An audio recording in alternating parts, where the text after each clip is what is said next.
Hello, my name is Cpalencia, and this is my Windshield survey presentation for Nursing 496 Community Health Nursing. So this is a tale of two zip codes, San Diego 92154 and Eastlake Chula Vista 9193 through 91915. So 92154, the estimated population in this community is 88,292 compared to Eastlake next door, which is only 30,424. Both populations are largely Hispanic and Spanish speaking. 92154 has a poverty level of 15.2% and Eastlake 5.7%. And Eastlake has a little bit more of a diversity, as you can see in this graph on the right. So 92154 compared to Eastlake, the primary difference is in educational attainment. So in 92154, we see 71% of residents have at least a high school diploma compared to Eastlake's 91%. 16% in 92154 have a bachelor's degree or higher compared to 46% in Eastlake. The highest median income occupation in Eastlake is firefighter supervisors, architecture and engineering. And in 92154, law enforcement and people in healthcare make the most money. In 92154, the estimated median household income is $60,380 compared to Eastlake's $106,373. The local economy in Eastlake is mostly sales and office occupations, management, business, financial, math, architecture, and engineering. Compared to 92154, it's mostly labor intensive, either food service, wholesale trade, landscaping, electrical equipment, administrative support, waste management, and remediation services. So 924 is very close to the border, about 10 minutes. We're located next to a large trade port, actually two. There's a lot of incoming goods coming from Mexico in this area. In 92154, the crime index is 210.5, and in Eastlake is 158.7. And this number, it means the higher the number, the higher the crime. So the amount of free spaces, parks, and recreation, San Diego 924 is on the left compared to Eastlake on the right. The red dots in the 92154 enclosed area represents parks and recreation and community centers, and the green dots in the red enclosed area represent Eastlake's parks, recreations, and community centers. So primarily the difference is in Eastlake, it's like of parks, and in 924 we have three really big parks, Silver Wing, Palm Ridge, and Montgomery Waller Community Recreation Center and Park. And you can see based on these pictures that these parks in 92154 are much older compared to the ones in Eastlake. Healthcare resources in 92154, we have a chain of low-cost clinics called San Isidro Health Center, which is a grassroots, homegrown clinic. We have Kaiser Permanente health offices, and in order to reach the closest large hospital here is Scripps, 5 minutes away, but it's in the city of Chula Vista. Eastlake Chula Vista has Kaiser Permanente health offices, and their largest hospital is Sharp. So identification of community resources in each community. In Eastlake, we have chain pharmacies like CVS, Walgreens, Walmart. They also have a large wholesale warehouse, Costco, where they can also get their medications from. In 924, we also have CVS, Walmart. We have the San Isidro Health Clinic. We have local community centers. And both communities have the option of public transportation, which is convenient, close by, and has frequent buses, but both communities do have a large number of vehicles as well. It's interesting to note that both communities have a large military veteran population, both active and retired. And some, I didn't get a chance to interview them, actually choose to go outside their area in both communities to either Balboa Hospital, TRICARE, or VA La Jolla. So one of the health issues or health problems that I selected from Healthy People 2020 is the increasing the proportion of elementary, middle, and senior high schools that provide comprehensive school health education to prevent health problems in the following areas: unintentional injury, violence, suicide, tobacco use and addiction, alcohol and other drugs use, unintended pregnancy, HIV, AIDS, and STD infection, unhealthy dietary patterns, and inadequate physical activity. So that is a mouthful. That is a lot of preventative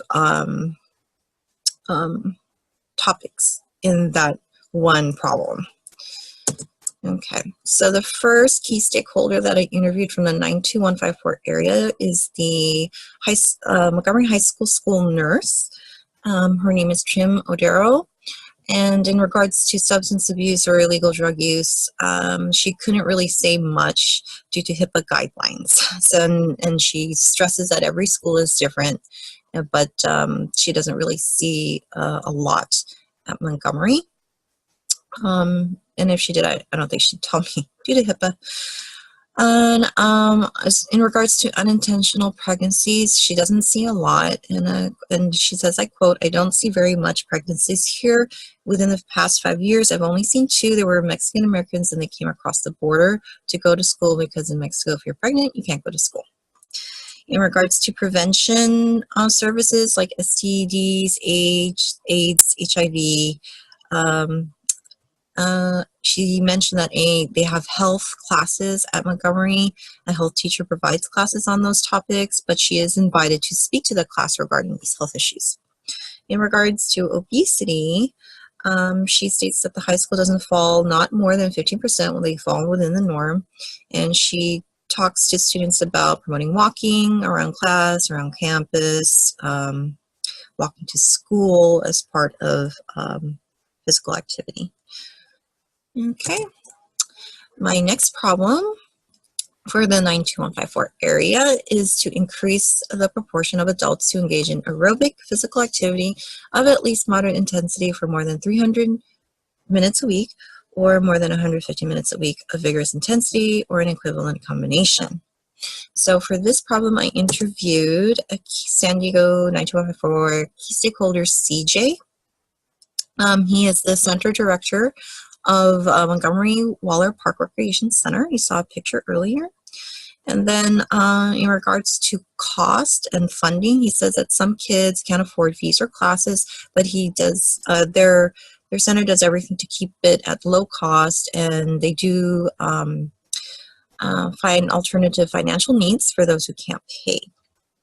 In regards to the 30 or 300 minutes per week or 150 minutes per week aerobic activity, he says that we fall within the middle. They offer free community Zumba classes, which mostly senior adults take. They do have athletic soccer practice and games. And he would say the patrons are usually 70% youth and 30% adults. In regards to health education programs, Montgomery Waller does a lot. In the past year, they did a Special Lean Kids program. That's the title of the program, where they teach kids alternatives to soda. They teach them about fruit, healthy eating habits, and hydrating. They also had a program called Organ Wines, learning about the internal organs and how they work. In regards to community partnerships, they do partner with UCSD. They do put on health fairs, and they do community challenges, such as the 30 miles in, I think it's in a month. Yeah, 30 miles in a month, Parks Fit. So you basically log in your miles, I believe either walking, cycling, or running, to meet this challenge. And then as far as health fairs, they partner with UCSD, where they can get free health checkups, BP screenings, and preventative services, which draws about 500 to 800 people in the park. My third problem for 92154 in regards to Healthy People 2020 objectives as to increase the prevention of behaviors in persons at high risk for diabetes or prediabetes, to address food insecurity and reduce hunger, and to increase variety of contribution of vegetables in diets of population aged 2 years or older. And for this problem, I interviewed a San Diego stakeholder, Melissa. She's a food service director for a nonprofit called Serving Seniors at the South Bay location, which is at St. Charles Church. A nutrition center. They have a nutrition center for seniors. And she says, I can't tell you how many of our patrons are diabetic because I don't know. Our program usually addresses food hunger and food insecurity. We ask for a small donation, but we still feed those who aren't able to pay. We usually try to serve healthy meals, lunches between 11 a.m. to 12:30 p.m., which include a wide range of vegetables. We strive to serve a third of the daily requirements needed for older adults. They're very aware of their population needs. They address a very specific population, which is the increasing number of aging adults living below the poverty line in our local community. And they do, and she says she does believe that their services make an impact in the community. Okay. And my fourth problem, Healthy People 2020 objectives for 92154, is to increase the proportion of insured persons with coverage for clinical preventative services, and to increase the proportion of persons with usual primary health care provider. For this, I interviewed San Diego key stakeholder Felicidad, which she's a local resident of 92154 and a breast cancer survivor. So she says, yes, I'm insured. I've been with the same insurance company for a very long time, United Healthcare. I like them. I can choose what I want with them. I don't usually go to local clinics. I usually go to Sharp on L Street, where my primary care provider is. I've been with him for a very long time. I can drive. It's not a problem. And I usually schedule my appointments. I don't work anymore, so it's not a problem. She does use, what services she goes there for is usually her regularly scheduled oncology checkup every 3 months. And if she needs things, preventative services like immunizations, she just goes to the local CVS pharmacy, or if she needs something more than that, Sharp Urgent Care. And she also takes the free Zumba classes at Montgomery Waller Recreation Center. She usually walks 5 miles in the park, and she does a lot of gardening at home. Okay, we're moving on to Eastlake. So one of my Healthy People 2020 objective problems for the Eastlake Chula Vista area is, again, to increase portion of college and university students who receive information from their institution on each of the priority health risk behaviors. They're usually similar to the one for the high school ones. And for this one, I interviewed Jay. He's stakeholder Jay of Eastlake Community. He's a nurse at the Student Health Services at Southwestern College. And he says that his population is at risk for all of the behaviors listed above. They see numerous unintentional injuries due to sports, work, falls off campus, motor vehicle accidents, etc., etc. And on rare occasions, they'll have a domestic violence dispute or suicide ideation.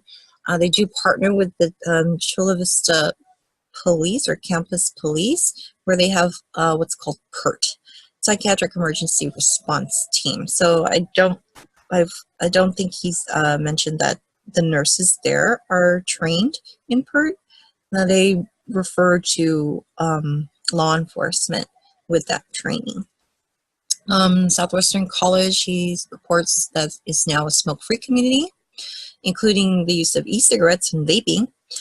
They provide free pregnancy testing to all enrolled students and staff, and they pass out free condoms upon the request for students and staff in the office.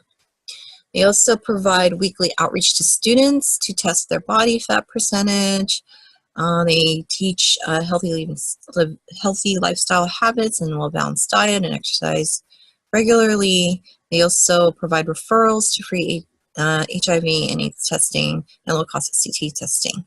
The next Healthy People 2020 problem for Eastlake community that I chose is to increase the proportion of persons who have a specific source of ongoing care and to reduce the proportion of hospital emergency department visits in which the wait time to see emergency department clinician exceeds the recommended time frame. So this is an ongoing problem for not just our community, for our nation. And I interviewed Eastlake key stakeholder Erica. She is a telephone triage nurse for Kaiser Permanente. So she says she doesn't really, she says that she deals more with her clients on an urgent emergent basis, specifically for critical blood sugar levels, either hypo or hyperglycemia, and instructs them how to treat their disease, especially if it gets out of control, even with all the interventions they did themselves. So she says that her population is very well knowledgeable about their diabetes, prediabetes management. Usually when they call, they tried everything and they need direction on what to do next.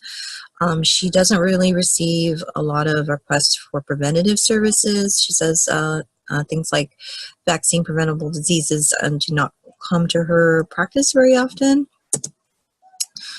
She says one of the weaknesses of her practice is that she has to disconnect with her patients. She can't really use her five senses to assess them. She says an obstacle. It's an obstacle. Just doing it through the phone, so she can also use video calls if needed to.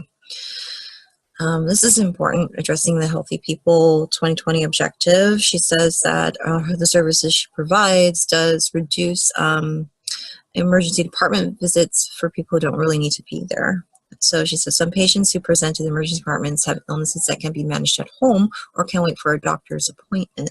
With telemedicine, we can help reduce wait times in emergency departments by directing patients to appropriate level of care. So in this case, this service that she provides does address one of the Healthy People 2020 objectives. Okay. The next objective, or Healthy People 2020 problem for Eastlake that I chose, was to increase the proportion of persons with health insurance, with medical insurance, and to increase the proportion of insured persons with coverage for clinical preventative services and who use their primary care physician. So I asked a lot of key stakeholders this problem. One of them was Lauren. She's an Eastlake resident, scientist, and she's expecting her first child. So she says she usually goes to Sharp Healthcare, Sharp Stealing to get her services. She says there are no obstacles to get her services. She feels that she's adequately serviced. The provider locations are convenient, flexible, and accommodating with close proximity to home and work. She currently goes for health visits for her first pregnancy and preventative measures, physicals, and annual exams. The next person that I asked the same problem is Eastlake resident Rochelle. She's a new mom, and she's also a registered nurse. So she says she usually gets her primary services from Kaiser. She usually the health offices, not usually the big hospitals, because there is no large hospital near where she lives. She says one of the obstacles or barriers is the copay. Scheduling time, being a new mom and being a registered nurse doesn't really allow for convenience. And she does feel that her area is adequately serviced, even though there is no large hospital. The proximity to Kaiser clinics and urgent care is okay. Problems that she usually encounters are, does she participate in preventative services, is being a new mom, immunizations for her child, when she was pregnant, prenatal, UTI, pap smear, and dermatology consults. So strengths within the community, there's a wide variety of resources available. So there's a nice spread. They're flexible and convenient hours, such as local clinics, chain pharmacies, and a large hospital. One thing about the 92154 and their neighbor Eastlake, there's a lot of cross services I guess the term, where we have to actually leave our area for specialty care for the larger hospitals, but they're for other preventive things like immunizations, local pharmacies, there or clinics. We do have them here for both communities, transportation, and they have both public transportation and personal vehicles. It's usually personal choice versus necessity from what the groups that I interview. Each community had a wide variety of resources that are available, flexible, and convenient, such as hours at local clinics, hospitals, chain pharmacies, and the large hospital. Each community has access to transportation, either car or public transportation. It seems to be a personal choice versus necessity based on the people that I interviewed. And each community seems to be very knowledgeable of their needs and where to get them. In summary, were the identified health issues found on assessment confirmed by each stakeholder and population? I would say that yes, each key stakeholder that I interviewed addressed or targeted one of each of the 4 problems that I chose, and it was interesting to see how people within the local community use their resources and how they're meeting the Healthy People 2020 national goals. From what I see from my interviews of the samples, population, key stakeholders, is that we're headed in the right direction. But yes, it was interesting to explore my neighborhood and the neighboring neighborhood and to see usually things that I've totally just taken for granted or just didn't notice, and just how it played a part in the community's lives. A couple of the identified health issues were the number of insured persons. So each person that I interviewed was insured. They did use clinical preventative services, and they knew where to go and how to get them. Many of them had primary care providers that they used regularly, and for the elderly population in my community, many are living below the poverty line, but there are programs such as Serving Seniors that are addressing that issue, and they're offering healthy meals. There are resources in each community to address physical activity, and there is an ongoing level of care and reduction of emergency room visits based on Erica's take through her services. So yes, I would say that each identified health issue is confirmed by each of the stakeholders that I interviewed. And these are my references. And thank you for listening.